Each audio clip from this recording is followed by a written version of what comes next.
बहुत साल पहले एक गांव में रामलाल नाम का किसान रहता था। वह मेहनती था, लेकिन उसकी जमीन बंजर पड़ी थी।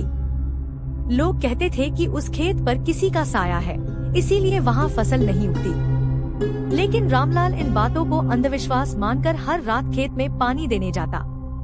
एक रात जब चांद आधा ढका हुआ था और हवा तेज चल रही थी, रामलाल अपने खेत में गया। अचानक उसने देखा, उसके बोए हुए बीज गायब थे। मिट्टी पर गहरे पंजों के निशान बने थे, मानो कोई जानवर नहीं बल्कि मानव से बड़ा प्राणी वहां घूम रहा हो।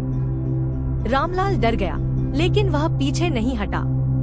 तभी खेत के बीचों बीच एक लंबा सा पीलापन लिए इंसानी साया खड़ा हुआ। उसके सिर पर पगड़ी थी, लेकिन चेहरा साफ नहीं दिख रहा था। वह आवाज आई, यह जमीन मेरी है, तूने बीज बोकर मेरी नींद तोड़ी है। रामलाल कांपते हुए बोला, कौन है तू? खेत तो मेरा है। अचानक वो साया पास आया और रामलाल ने देखा, वो कोई और नहीं बल्कि एक पुराना किसान था जो सालों पहले इसी खेत में मरा था।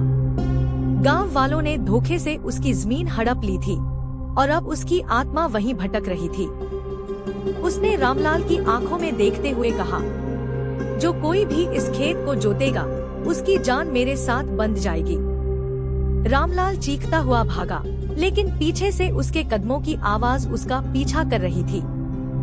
अगले दिन लोग उसे उसके ही खेत में बेहोश पाया। उसके होश में आने के बाद उसने गांव छोड़ दिया और फिर कभी उस खेत का नाम तक नहीं लिया। आज भी गांव वाले कहते हैं कि आधी रात को अगर कोई उस खेत के पास जाता है तो उसे हल्के हल्के बैलों की जोड़ी की आवाजें सुनाई देती हैं और खेत में कोई अदृश्य किसान हल चलाता दिखता है।